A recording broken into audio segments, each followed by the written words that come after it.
Special This Week in Sneakers segment for Episode 8 of the Chuck Vance Radio Podcast. This week, we have the pleasure of talking to one of the pillars of the ever-growing sneaker community here in San Antonio, one of the founders of the Sneaks Up Show. We're talking to Norm Dawson this week. How are you, man? What's going on, man? It's going. Yeah, it's going. yeah. Trying to beat the heat, trying to recover from heat exhaustion from Warped Tour last year. Looked like a good time, though. Oh, God. It was great. TSOL. Yeah. Sick of It All. Nice. Hatebreed. Oh, yeah. I think Mad Caddies was out there. Really? Little ska. Yeah. Yeah, that's awesome. Yeah, they brought a lot of old school groups around. It's good to see them coming back to kind of their roots, I guess. You know? Except TSOL, the singer's like so fat now. Really? He's so wow. fat. Well, he's got to be pushing 112. I think so. I think so. And but they did do their hit, and then CKY. I'm sure you know who CKY is. Yeah. Mm-hmm. They closed out their set with a nice G.G. Allen cover. Oh, that's awesome. Outlaw Scumfuck. Awesome. Well, okay. There we go. Yes, we can cuss on this show. So Wow. even though it's on iTunes, you can still cuss with it. Yeah, it's amazing. You know, I refer to you as a pillar of the sneaker community. You are one of the OG founders of Sneaks Up. Tell us the Sneaks Up story. Yeah, well, all that means is I've just been doing it for a long time. You know, it's just been sticking with it. Where so we started. I met those guys. I was working in the mall, and Joseph. He stumbled upon. I was actually selling shirts at Black Fly. Oh wow! And he stumbled in. I was wearing my Heinekens, and he spotted my Heinekens. I tell the story in my play, but we'll get to that. We'll get to that. So he sees my Heineken SBs, and he says, "Hey, where did you get those?" And in pure sneakerhead fashion, I said, "Oh, these are Nike Heineken SB Dunk." Blah blah. He goes, "No. I know what they are. Where did you get them?" So, and then we started talking. We talked for like 2-3 hours. You know, just standing there in the store, and then after that, he goes, "Hey, well, a few of us are going to get together. We have a gym on the west side, and we're going to get together and bring our sneakers and just kind of see who shows up and whatnot. If you want to show up, that's cool." And I was like, I don't know. I was thinking, I don't know if I should, but I did. I don't know this guy from the next. Yeah, I didn't know anybody. Yeah, I knew nobody. Up until that point, I was into sneakers, but it was more online. Mm-hmm. I was into like crookedtongues.com, which was like from London, and all these other burgeoning sneaker blogs. There was no Nike Talk. There was no Nike Talk. They actually got me into Nike Talk. I would get on there, but the approval process was so crazy. You needed like a. You had somebody, like 3 people to vouch for you. Yeah, it was like Skull and Bones. A signature from the mayor. Yeah, exactly. Then... Yeah, so I was kind of into it, not really, but more into like Crooked Tongues and then just different little, sneaker blogs. And I went and I met these guys, and it went okay. There's like 20 people there. There was like 10 of us in a gym, and then we're just staring at each other for like 5 hours, like, okay. And then the day after that, or maybe a few days after that, they said, "Hey, we kind of want to do that again, but on a bigger scale next year." And I said, "Okay, well, I'm totally pumped. I really want to help out and organize, help you guys organize." So that started, and then we started planning it, and that became Sneaks Up 1. Mm-hmm. And that was back in 07, 06. I don't remember. And it doesn't seem like it's that long ago. No, but not then at you all. realize it's 2017, and it's like... Yeah. Shit, that was 11 years ago. And also, I mean, in sneaker years, it's a long time. A lot of blown out sneakers. Yeah, since then. a lot of shoes, a lot of like trends and hype. I remember I was trying to remember like the different years and what the hype shoe was at the time. But it's so hard. But yeah, we just we built every year. We got bigger and bigger every year, and we grew as like a family. These guys from all walks of life. We've got therapists and nurses and but we all love sneakers. So we kind of rallied behind the show and built it, and here it is. 11 years later, we just put on the 11th show. Grown and grown. And it's always fun taking part in it too, displaying out there. Oh yeah, man, your table's always sick. I always know like you're gonna hit it off because you always, you bring your vans out. But not only do you bring your vans out, but you just the way you display them, and there's a history there, and that's what's important to us is to have that there. There's always the buy sell trade element. Mm-hmm. There's always that, which nowadays that's the law of the land when it comes with these shows. But Sneaks Up, we kind of hold that. We want people to display. We want you to come out and show your vans and tell people, like, no, what the significance of this shoe and this shoe, and no Steve Cab. Yeah, the significance of my 50th anniversary half cab that I cut with duct tape. I was just going to mention that one. Yeah, So it's important to carry that, that aspect. And as the show's grown over the years, what have you loved seeing grow along the way? You know what? One thing that we noticed early on was that, and we didn't really expect it, but the first two shows, a lot of families came through, like strollers and whatnot, and so people remembering, I had those Jordans when they came out, or I had those Barclays and this and that, So it gave people an opportunity to reminisce about the shoes that they used to have, and there's still, either that gets them back into the sneaker, collecting or whatnot, mm-hmm. but also those kids that were in strollers, like the first two shows. Now they're like kids, like they're 11, 10, yeah. So it's like, and they're old enough to, like sneakers on their own. So, and also seeing the younger kids that were actually into it, they've grown up, and so it feels like mission accomplished. Like mm-hmm. what we set out to do with carrying the legacy of loving sneakers for the right reasons. These kids are into it, and like I said, that aspect, they're more buy sell trade.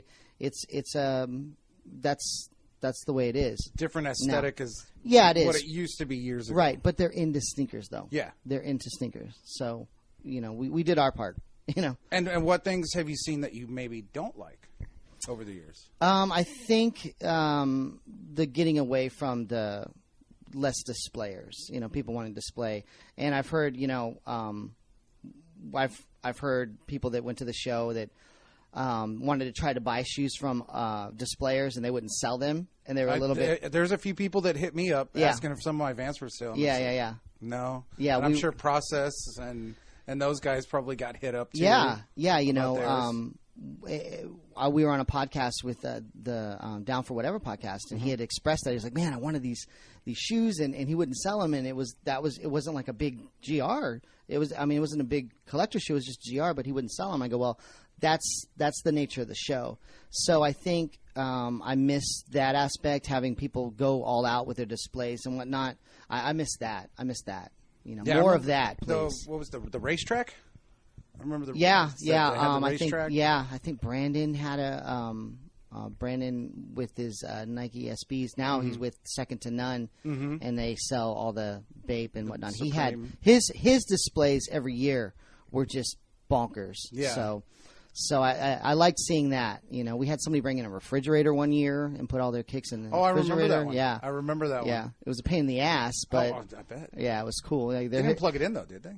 I think they did. But they were late to the show, and here they are bringing a damn big ass refrigerator through Cowboys. Like, that's awesome. Only it Sneaks Up. Oh, and like we talked about resellers, that influx over the years of resellers at sneaker shows. Do you think they've hurt the sneaker game as a whole? Well, as far as hurting it on the aspect of what I just talked about, I think so. But I mean, that's how it is now, and we can't fight it. Hopefully, these kids will learn to love the sneakers more than they love to sell the sneakers. And before it's too late, a lot of times you'll sell a shoe and like, man, I really shouldn't have sold that shoe. But let's face it, we've all sold shoes. Okay, yeah. I mean, I've sold shoes, so it's not like, oh, those damn resellers. But it's just, I want them to appreciate, the shoe, and hopefully, like I said, a few years go by and like, man, that Boost, my first Boost, they're going to remember my first Boost or my first, Yeezy or whatever it is now. I hope that they can appreciate it, but I mean, it's hurt it in the aspect of where, since we started, but evolution's the name of the game, and I think that's the only reason that we've been able to put on the show or be involved in the sneaker community for so long is because we've kept true to who we are as sneaker collectors, but we've also kind of adapted to as well and accepted these things as like now when it first became prevalent, we fucking hated it. We were the grumpy old get off my yard. Yeah, exactly. Get out of my men. yard. Yeah, you don't know what this means. This Jordan never wore this, whatever. Yeah. But now it's like, hey, that's the way they're going to be, And I think what helps too is we're fathers. You know what I mean? Like we're more temper. We have a better temperament because we're dealing with kids that are the same age as these collectors. So, more power to them. But they're keeping it alive. And you go to SneakerCon and some of these bigger shows, and that's what it is, man. That's what it is, and that's what they've created for it. So you just got to go with it, and hopefully, they'll collect some kind of appreciation for what they're doing, and for the movement itself, because it's not always going to be there. And they're going to look back, and I hope that they look back and say, "Man, that was the time of my life," Oh, I remember my first pair of Jordans, '88 Fire Red 3s. Yeah, middle school. Like that was like the pinnacle. Like that, like just seeing that shoe was like, man, this is such a great fucking shoe. And you put it on, and it's yeah. I thought I was going to jump from the free throw line. Hell yeah. No, that didn't happen. Not at all. Yeah. I was barely making layups back then. I can imagine. I never even tried. I never even pretended. Overall, aside from the resellers aspect of it, what do you think the state of the union, basically the state of the sneaker game is right now? I think that we're kind of at an apex. It's you see it everywhere, and it's not going anywhere for a while. It's actually been able to transcend different trends and different, I guess, you'll see hip hop, you'll see skateboarding, all these different aspects within sneakers. Now, more mainstream with different streetwear brands like Supreme doing collaborations with Louis Vuitton. That's even approached another level. So I think that it's solidifying not only sneakers, but I guess sneakers, but in a fashion way, and people are taking it seriously, and it's not so, it's like collecting baseball. Yeah, cards. collecting baseball cards. No, it's a little different. It's a little different, and the fact that people are getting into it, and this kind of goes back to what I was saying before, but people are actually getting into the whole buy sell trade with a collector's aspect, like people who collect Boost. Adidas Boost. They're really into Boosts, So our Vans. Our Vans. Exactly. Our Vans are our specific brands. I collect Pumas, So that's I love to see that. So things like that are helping push the market, forward.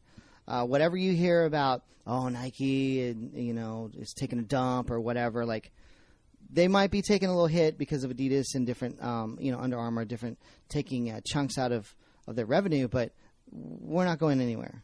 Oh, they only made $1.5 billion instead of $1.75 billion. Oh, yeah, and the CEO's taking a pay cut. Well, I'm sure he's doing pretty good. Yeah, I'm sure that's like me losing $10. Right? Yeah, exactly. Oh no. Yeah. I got I don't know about you. I don't know about you, but if I lost $10, I know that's pretty good. Yeah. Man, that's a 12-pack. That's exactly. Damn it. Yeah. But hey, man, it's a good time to be into sneakers. It's a great time. And with brands like Nike, Jordan, and even recently Vans, the collabs that they do, like you were saying, the Louis Vuitton Supreme one, but it seems like they're releasing collabs so close together. Does it seem like it's kind of watering it down, kind of an overkill? Like as an example, we're going to get 4 LeBron colorways this weekend, and then another 3 next week. You know, there's so many colorways and different collabs. Well, I know that you've talked about this before on the show with Vans just releasing back-to-back, collaborations and whatnot. And I always thought that about Vans too. Like they really collaborate with a lot of, so it's a lot to keep up. So Vans collectors like yourself, I'm like, I don't even know how you do it. But you can pick and choose. There's a lot to pick and choose. And because I think they're releasing so many, there might be a chance for you to, I'll skip this one, and hopefully they'll still have it. And the odds of them still having it are better than just, if they released one collaboration a month and you skipped it for next month's, then you're There's shit no out of chance luck. of it, Yeah, yeah. you're shit out of luck. So, it kind of brings a little bit of excitement, a little bit of kind of frustration too, I guess, because if you do collect those LeBrons, you're like, I want all the LeBrons. Yeah. But you can't get them. You have to pick and choose. But like I said, hopefully, you have more of a chance and more outlets too to get them. I mean, with apps like GOAT, StockX, even just the regular Foot Locker apps and whatnot, what they're doing.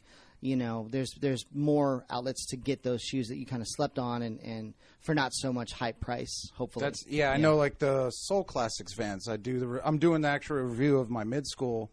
There was an old school that came out, and Tom from Heat Seekers, he texted me and he was like, "Oh, these green satin ones are live now." And then by the time I went to it, it's like 10 and over, we're gone. Yeah, and it's like, done. On to the next one. Yeah, as they say, Yeah. So, what has been your favorite release of late?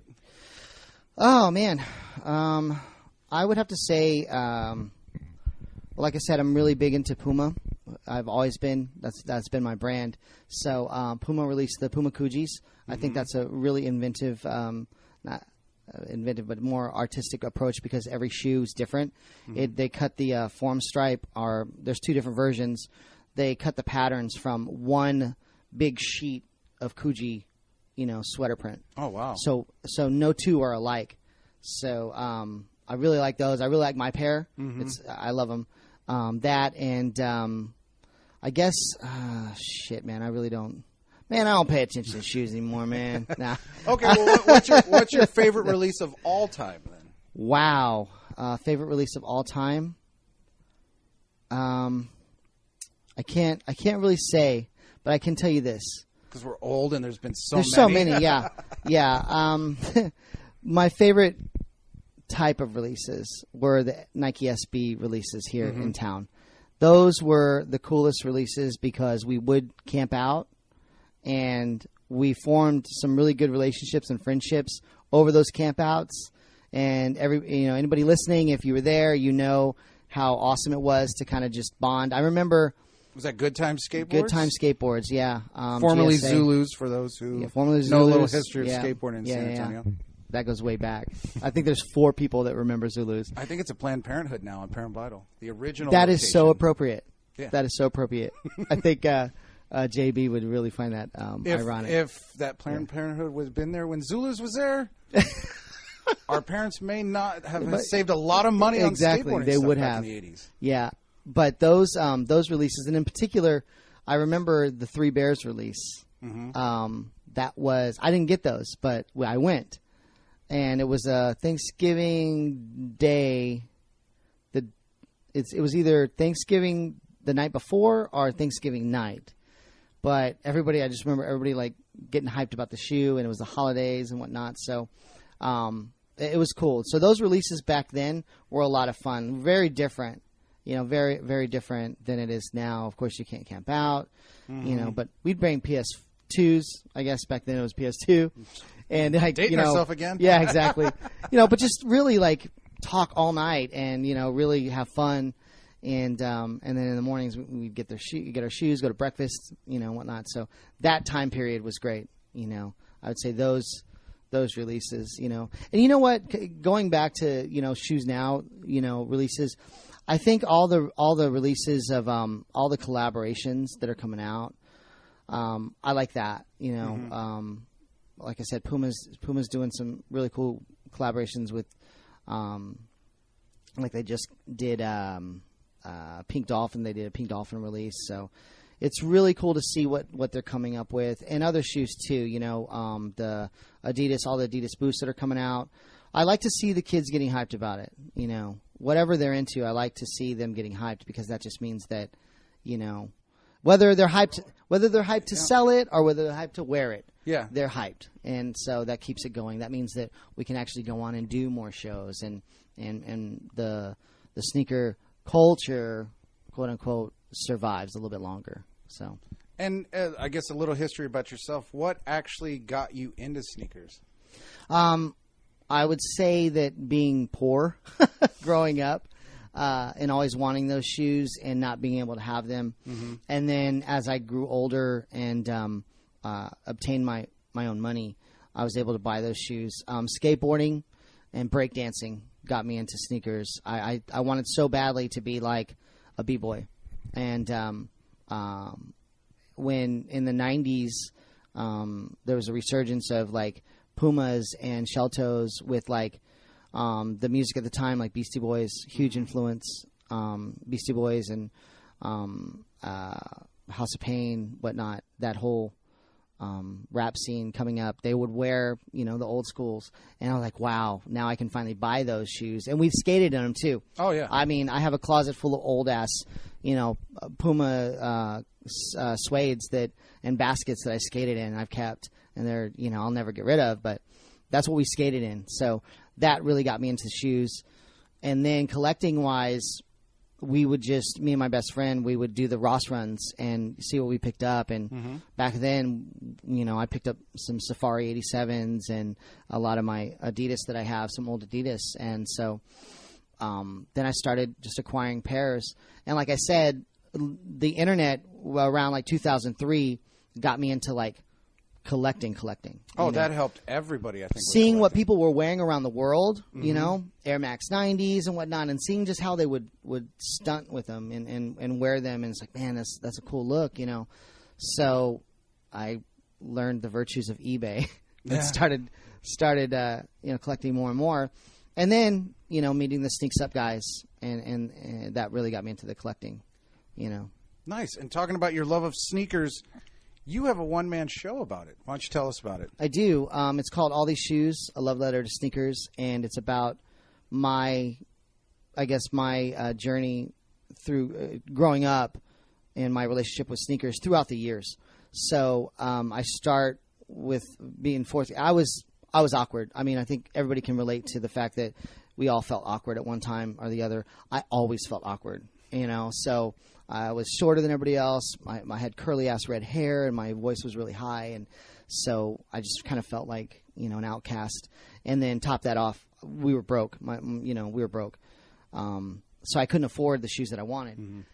But I dream about it. And man, if I had those shoes and, watching old breakdancing movies and whatnot, I wanted to be like that. I wanted to be a black kid from New York. You know what I mean? But nobody told me that, a white kid from Converse, you can't actually be that. But anyway, I talk about that, and it's funny. I have funny stories, and then there's some sad parts too. I talk about dealing with depression growing up, and I think there's a lot of aspects to the story that a lot of people can relate to, and I hope so. Even if it's not about sneakers, just it could be something else in their life, but the same situation related to them. And I've workshopped it. I've put it on a few times. I know you've seen it. And hopefully coming up later on this year, I'll be doing another workshop where we're going to work on a show to put together some cool a performance by Baby Astro. He's going to do something. We're going to have a DJ, and we're just going to get together and do it maybe in Southtown somewhere.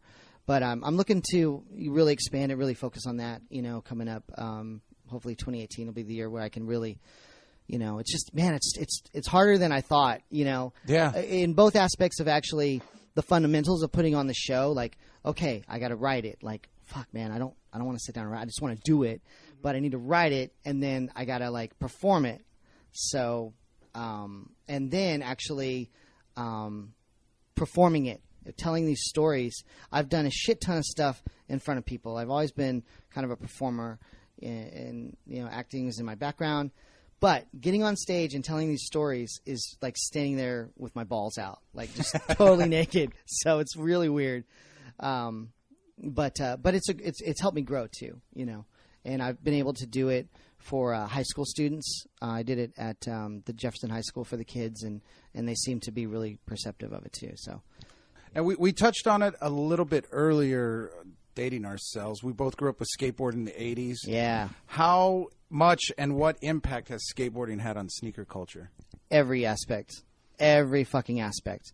I mean, you look around now, and I couldn't believe how prevalent Thrasher, the brand. Before the young kids started wearing Thrasher? Well, how it's like, I didn't even know that happened out of nowhere, and then I go to the mall, and I see all these Thrasher hoodies. I'm like, oh, my God, So, but I think that I wasn't too surprised because look how skateboarding has grown from like this thing that punks did. Dirty punk rockers, and then you got the Kool-Aid man on a skateboard. You know what I mean? And so it's always been a weird relationship. Skateboarding was our thing. And then the mainstream media got it, and we're like, fuck them. But, now everybody has a piece. Mm-hmm. The little 13-year-old girls rocking Thrasher hoodies, they're actually it's like one of my best friends, Shorty, says, your favorite band got popular, right? Oh yeah. Your favorite band got popular, and you hate it, but you still love the band. It's like Metallica back in the 80s. Yeah, you're like listening, and then all of a sudden they put out the video for One, their first music video ever, Yep. and then all of a sudden everybody loves them, and you're like, it's like, what the hell, man? That's my band. You don't know fucking Kill 'Em All. Right, yeah. Yeah, exactly. You don't know that album. Exactly. It's the same thing, But, and it's a lost cause as far as like, now I can do my best to try to get people to appreciate sneakers through different outlets of what I do, but trying to get people to appreciate skateboarding, they're on their own. And for any young kids, young sneaker collectors that might be listening to this, heart attack alert. Bones Brigade skated Air Jordan 1s back in the 80s. Yeah. And thrashed them. Right. Exactly. I mean, the people that I knew most that wore those Air Jordans were skateboarders. Mm-hmm. Thrash the hell out of them. Check out Animal Chin. Oh, yeah. That iconic picture of them doing all the hand plants on the top of the Animal Chin ramp. And they're all Jordan 1s. Yeah. So, but, I mean, it's kind of cool. Even when Nike got into skateboarding with the SBs, we were kind of like, fuck that. But then we're like, oh, shit, this is cool. It's cool, yeah. Yeah, and it's cool that they paid homage to it with the Lance Mountain, so. But skateboarding, anybody who's worn, I think, I don't know. You owe skateboarding a big thank you, Yeah. And so think a skateboarder. It's like think a vet, think a skateboarder. And before all the Nike and well, Vans has always been in it, but Airwalk, Vision Streetwear, yeah. Which prototypes. We're both still waiting for those. We are waiting. And Airwalk, please release the prototypes. Jesus Christ, come on, But yeah, the Vision Streetwear moon boots. I mean, God. Yeah, I have those. I know you do. I still need a pair. I want to get a pair for the show, so I can talk about skating in them. They have them for like $25 if you look online. I gotta look. If you look, like Vision Streetwear stuff is super cheap now. Yeah, and it's funny too. I bought my first pair in the mall. Yeah. At Gadzooks, maybe? Yeah. It was Gadzooks. It was Gadzooks. Yeah. It was right where the old Stride Right was in North Star Mall. I remember. Yep. That's so crazy. That nice little lightning bolt. Yeah, man. It felt cool. I think I bought a Yaga shirt the same day. Oh, God. Yaga. Yeah. The complete look, bro. Jesus.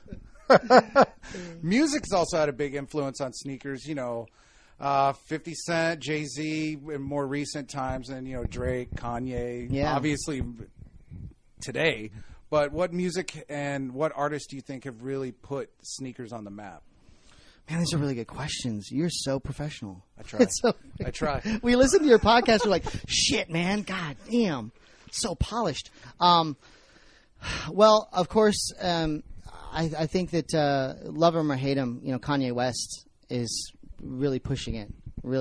And when he left Nike, everybody's like, oh, my God, what is he going to do? What is he going to do? And he went totally a different direction, And we thought that, we had an idea that he was going to go the same direction as like his designs were going to be more of like the Y3 style. Mm-hmm. And they kind of are. In a way. In a way. Whereas, Nike was more athletic and, basketball kind of themed or almost like being on the sole of a three. The first Yeezy Nike was what, the Jordan 3 sole? Yeah, it's a Jordan 3 and sole. Then yeah. The AirTech Challenge?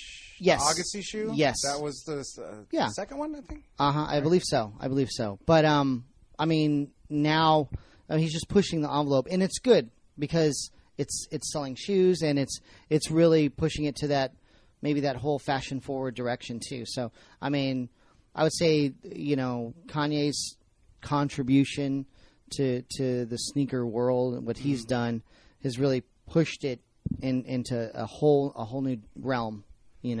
And forward. Run DMC. Yes. DCs, Yeah. Yeah, going back further. Yeah, I would say that, that whole era when we would see, we'd watch those videos back in the day, and we'd see like Beastie Boys wearing Pumas, or we'd see them wearing Adidas Shell Toes. I mean, that was the uniform. I mean, that's what you were supposed to wear, and with Run DMC as well too. And I remember being so disappointed when Run DMC. We heard that Run DMC was gonna. Now I'm totally dating myself, but when Run DMC got their endorsement deal and they came out with their collections, it wasn't a shell toe. It wasn't a shell toe originally. It was like a forum, or I forget what they called it. But I was so mad. Yeah, it wasn't. Yeah, you know what? It wasn't a shell toe. It was about it. Yeah, it wasn't.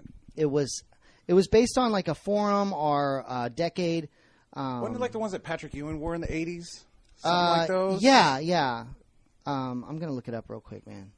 Yeah, it looked like it was a forum, but anyway, it wasn't a shell toe. So, but we wanted to wear that. We wanted to dress like them because it was totally cool. Like I said, like I remember when I was in 7th grade, 8th grade, when I first saw the Beastie Boys, and here are these white guys like me, you know, wearing these hip hop clothes like I wanted to, and doing whatever the fuck they wanted to, and not giving a shit about what everybody thought. And I was already kind of into punk rock too, so it was that punk rock attitude dressed up in the way that I wanted to dress. So I just fell in love with it. And like I remember anytime I felt insecure, when I first started like learning, you know, theater and getting on stage, I would be like, okay, what would the Beastie Boys do? Like, you know, what would they do? Like, they wouldn't give a shit, you know. So throw a dildo into the crowd. Yeah, exactly. Yeah, fuck it. Yeah, exactly. Like, whip out my dick, you know. But thankfully for my junior high, you know, I didn't do that. But And what music are you listening to these days? Speaking of music, I listen to everything, man. I truly listen to everything. A lot of like the older stuff that, you know, punk rock never dies. You know what I mean? I'd say in my playlist, you can hear everything from Leftover Crack to Minor Threat, and then you could, you know, hear the Decemberists. You know, I'm all over the place. It depends on my mood. Oh yeah. You know, if I want to get hyped, I'll listen to, you know, old industrial too. You know, it's my roots, of course. But the older I get, the more mellow shit I like. I find myself listening to a lot of mellower shit. Hanging around JD, he loves pop music, and we have like a love for like this like newer pop. Don't kill me, Chuck, but you know, we're listening to like Nikki Heaton and what is that? Oh, Tara Jr. Like they're totally. I've never heard of them. Nikki Heaton is hot. Nikki Heaton's a hot chick. Check her out. She's always showing out. She can't wear pants. She doesn't know how to wear pants, but she's totally hot. And so she's got a song with the Migos. And then Tara Jr., they're just like super poppy, like kind of, what do they call it? Dream pop almost. So, but I'll listen to anything, man. And I think the most pop I got in probably the last couple of weeks, I was listening to Fiona Apple. Wow, that's awesome. Maybe some Mazzy Star. That's my chill out music. I just listened to some Fiona Apple and Mazzy Star. Yeah, I heard a Mazzy Star song on a TV show, and I was like, who is that? I think it's, and I Shazammed. I'm like, yep, it's Mazzy Star, and so that started me off like listening to them again. And I know there was a show we were watching on Netflix. It's like Friends in College, or something like that. And it's people who grew up in college in the '90s that are roughly our age, and they were playing all this '90s music. Really? Like L7, like stuff. Like, yeah. Shit, I haven't heard that song in. I'm gonna go look. That you know one what? Up, you know? So funny. When I listened to when you did the review for L7, and I hadn't heard that song in so long, I did go back and start listening to like the Breeders. And like I remember dropping my son off to daycare. I had like a whole fucking grunge playlist of like L7, Breeders, like shit like that, Primus, you know. But it's always cool to listen to that stuff and like reminisce. Like, yeah, man. Man, those were good days. Good days, before dude. I had to pay bills. Before I had to pay bills, and I didn't have to worry about showering. Because that was the time. Exactly. The dirtier you were, the better. Exactly, you know? Man. Yeah, it was good times, man. And you've been gracious to come onto my show, but you do have a show of your own. So why don't you give the listeners 411 on that one? So, me and JD, we do a podcast called Get in the Van, and literally it's sneaker talk, very little sneaker talk, and just shit talk. Like, it's sophomoric, and it's funny, and it's like what you would talk about with your friends in a closed room. And man, we started it because JD was like, man, you need to write a book. You have a lot of good stories. And I'm like, yeah, okay. And then like, let's do a podcast. And so JD and I, the weird dynamic is he's young and I'm old, but I love making him laugh. And he's so fucking funny himself. His deadpan is just so, dude, it's fucking dead on. I love it. So we feed off each other's energy like that. And we've been fortunate enough, like, you know, we're at like 2,300 downloads. And we're like, awesome. What the fuck? Like, people just love hearing us talk about farting and stuff. But tune in if you like that kind of stuff. Tune in. It's a great companion to your show. Because, like I said, we wanted when we decided we wanted to do a podcast, we didn't want to do the typical sneaker podcast. What you would expect from us, being two guys that are into sneakers. We talk because people do it. You do it, Sneaker Box Podcast, and I would say that you guys do a much better job. As much knowledge as we have about sneakers, we really. Fuck that. I want to talk about my bowel movements or whatever. You know what I mean? Like, but leave that to the professionals. And so I think it's a great companion to what you're doing, a great companion to like Sneaker Box Podcast. But yeah, it's a lot of fun. We do it once a week, and we just come up with different topics very loosely. You know, there's no like format. What topic did I find on Twitter after dark today? Yeah, oh no, like, you know, it's such a part of my life now. Like, I literally will stop anything and like, oh, let me write that down for the podcast. Or I was in a manager meeting at work, and we were laughing, and I was like, hold on, and I'm typing it, and then one of the managers goes, are you writing that about the pod? Are you writing that for the podcast? I'm like, yes, I am. Yep. Yeah. Everybody will be anonymous, you know. Right. Yeah, of course. And, you know, my wife's gotten into it. You know, she's warmed up to it. So it's a lot of fun, man. Check it out. Get in the Van podcast, available on iTunes and now available on Google Play, which I'm totally stoked about. I'm not an Apple fan.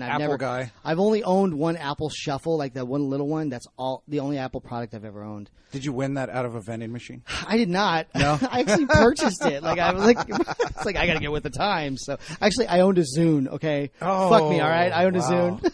Wow. Me and Josh Enriquez were the only two people that loved the Zune. So the Zune. Shout out to Josh Enriquez. Laserdisc, possibly? No, I it's didn't. Along the same lines as Laserdisc. It really is a beta. You know. So. Yeah, man. Has been doing a podcast been as glamorous as he thought it would be? I guess I don't know. Like, it's just like it's been an outlet. I'll tell you this: it's really helped me be creative and really push me to be creative. I got to come up with topics and whatnot. Sometimes we have shit, but we still end up talking about whatever. But it's definitely gotten me motivated to do my other projects, like my play and whatnot. And JD's my right hand man. Get the creative juices flowing. Exactly. Yeah. He pushes me, and he always has.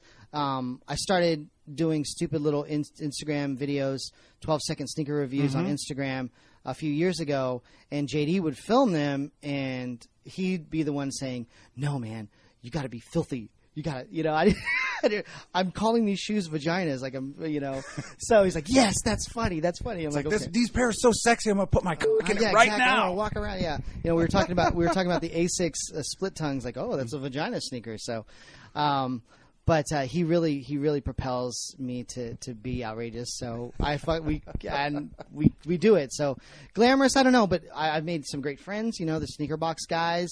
I love that you're doing it now. I've always thought that you need to do something else because of your background. You're so great on the air, and you've been doing it for so long. I don't want to be a dick rider, Chuck, but I'm telling you. And to hear you talk about things that you're passionate about, like the bands, that you're passionate about, and the shoes that you're passionate about. And that's why I decided to do my own podcast, because it was like, I want to talk about what I want to talk about. And it's funny too, though, because I do make fun of the FM radio guy. Like the FM radio guy, coming up next. Yeah, that, and that's like it's either FM radio guy or it's strip club DJ guy. Oh, it's the same guy. It's we've got ecstasy coming up to the main stage. Sadie to the stage. Get those dollars out, those hands together, guys, because she's working hard for you tonight. She's got tuition to pay. Can you tell that I have I think you've done a few before. gigs at the strip club? Yeah. Hey, before. Speaking of, we have to get JD in a strip club, man. He's never been to a strip club. Never been. Never been. Never been. So now, would his first one be kind of a lighter, like Perfect 10 All-Star, or are you going to throw him into the? No, let's dip him into the kiddie pool first. Okay, we don't want to go to the not palace. right into the volcano. We don't want to go to XTC. the palace. No, or ecstasy. No, he's not ready for it. Let's dip him. Little Perfect 10. Shit, man. Let's just take him to the Hooters. Rainbow Lounge. Maybe the Rainbow Lounge, Rainbow on Lounge. on the south side. Is that? That sounds. Yeah. Is there a clinic we can get shots at first before we walk in? Because it sounds. Yeah, that's the same place where all the strippers go to get their stab wounds stitched. Awesome. I'm down. I'm so down. I'm so down.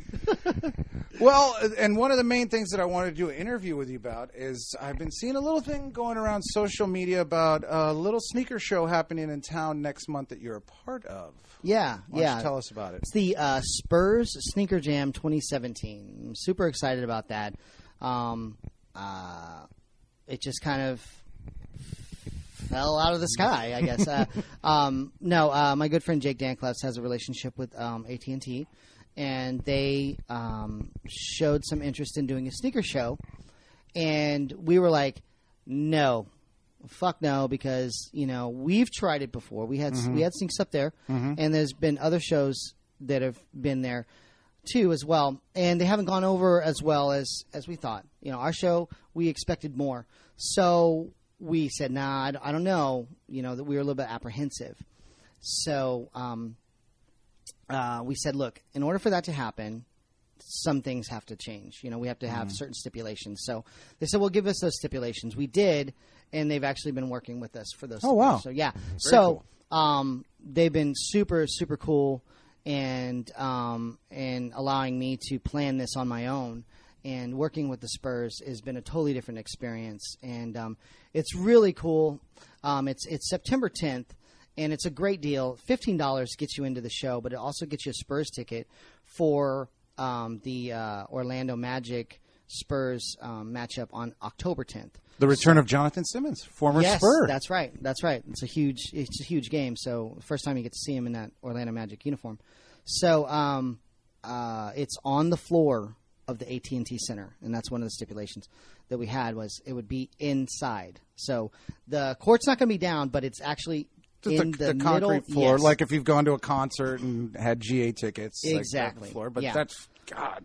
Right in the middle of everything. Super excited. And we've actually, the first 400 tickets, you get the Spurs interactive experience. But I think by the time this airs, we'll already be sold out of those because we're already sold. We already sold a great deal of tickets.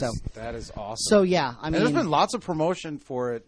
Local stations, different entities posting about. Yeah, the Spurs, and thankfully, like I said, the Spurs have been really, really great. They're really, really strict about like their promotions or whatnot, and I'm really not used to that. I'm used to like running with it and everything. So it's kind of a different take on what I'm used to working with. But I'm learning. Yeah. If I get a call from Kins and I'm like, yeah, let's do it, and they're like, whoa, no, hey, hold on a second, yeah. So you probably know a little bit about that. Yeah.